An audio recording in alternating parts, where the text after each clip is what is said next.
আজ 16 এপ্রিল বৃহস্পতিবার 2026 এইমাত্র পাওয়া আবহাওয়া অধিদপ্তর থেকে আজকের সবচেয়ে গুরুত্বপূর্ণ খবর।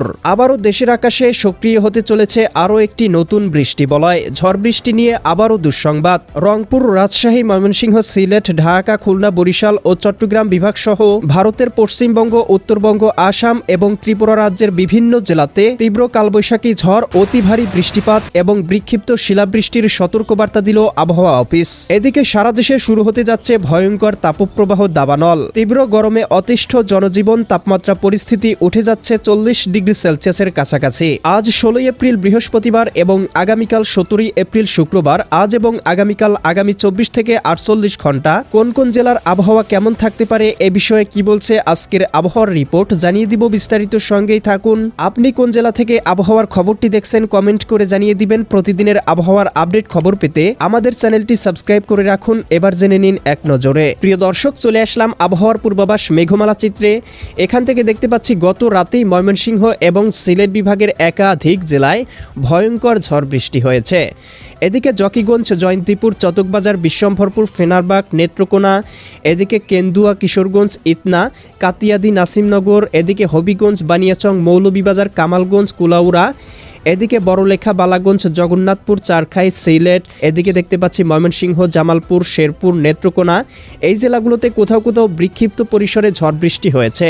এছাড়াও ভারতের মেঘালয়, এদিকে দেখতে পাচ্ছি ত্রিপুরা রাজ্যের ধর্মনগর, কুমারঘাট, এই অঞ্চলগুলোতেও ভারী পরিসরে বৃষ্টিপাত হয়েছে। এবং প্রিয় দর্শক, দেখতে পাচ্ছি এই মুহূর্তে দেশের আকাশে বৃষ্টি প্রবাহ কমেছে সিলেট, ময়মনসিংহ বিভাগে এবং আমরা দেখতে পাচ্ছি ঢাকা বিভাগ থেকে শুরু করে দেশের 8 বিভাগের 64 জেলাতেই হালকা পরিসরে সক্রিয় হয়ে উঠেছে বৃষ্টি বলয়। যার প্রভাবে দেখতে পাচ্ছি ঢাকা, নারায়ণগঞ্জ, মুন্সিগঞ্জ, গাজীপুর, মানিকগঞ্জ, নরসিংদী, টাঙ্গাইল, ফরিদপুর, রাজবাড়ী, মাদারীপুর, শরীয়তপুর, গোপালগঞ্জ, কিশোরগঞ্জ, এদিকে খুলনা, যশোর, সাতক্ষীরা, বাগেরহাট, ঝিনাইদহ, মাগুরা, নড়াইল, কুষ্টিয়া, চুয়াডাঙ্গা, মেহেরপুর, বরিশাল, পটুয়াখালী, ভোলা, বরগুনা, ঝালকাঠি, পিরোজপুর, চট্টগ্রাম, কক্সবাজার, রাঙামাটি, বান্দরবান, খাগড়াছড়ি, নোয়াখালী, লক্ষ্মীপুর, ফেনী, কুমিল্লা, চাঁদপুর, ব্রাহ্মণবাড়িয়া, রাজশাহী, সিরাজগঞ্জ, বগুড়া, পাবনা, নাটোর, নওগাঁ, চাঁপাইনবাবগঞ্জ, জয়পুরহাট, রংপুর, গাইবান্ধা, কুড়িগ্রাম, নীলফামারী, লালমনিরহাট, দিনাজপুর, ঠাকুরগাঁও, পঞ্চগড়, ভারতের উত্তরবঙ্গ, আসাম, ত্রিপুরা, ময়মনসিংহ, সিলেট বিভাগ সহ এই জেলাগুলোর আবহাওয়া আংশিক মেঘলা থেকে মেঘাচ্ছন্ন রয়েছে। তবে আমরা দেখতে পাচ্ছি কোথাও বৃষ্টিপাত বা বৃষ্টি প্রবাহ নেই।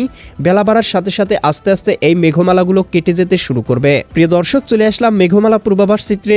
এখান থেকে দেখতে পাচ্ছি আজ সন্ধ্যার মধ্যেই দেশের একাধিক জেলায় ভয়ঙ্কর ঝড় বৃষ্টির সম্ভাবনা রয়েছে। বিশেষ করে দেখতে পাচ্ছি ঢাকা, ধামরাই, দোহার, শিবালয়া, ফরিদপুর, এদিকে মুন্সিগঞ্জ, হোমনা, এদিকে রয়েছে হাজীগঞ্জ, শিবচর, মাকসুদপুর, গোপীনাথপুর, মাদারীপুর। এছাড়াও দেখতে পাচ্ছি খুলনা, যশোর, সাতক্ষীরা, বাগেরহাট, ঝিনাইদহ, মাগুরা, নড়াইল, ভারতের কলকাতা, খড়গপুর, চন্দননগর, আরামবাগ, মুর্শিদাবাদ, কাটুয়া, দুর্গাপুর, শান্তিপুর, বর্ধমান।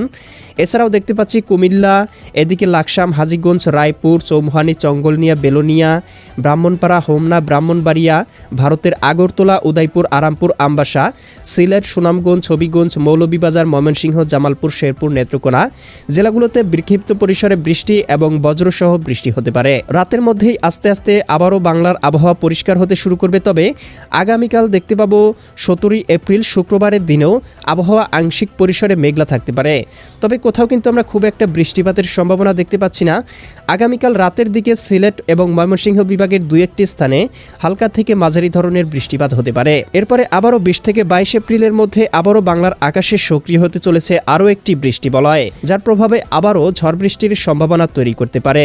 প্রিয় দর্শক, এই ছিল আজ এবং আগামীকাল আগামী এক সপ্তাহের আবহাওয়ার সম্পূর্ণ পূর্বাভাস। কেমন লাগলো কমেন্ট করে জানিয়ে দিবেন। প্রতিদিনের আবহাওয়ার আপডেট খবর পেতে চ্যানেলটি সাবস্ক্রাইব করে রাখুন। আল্লাহ হাফেজ।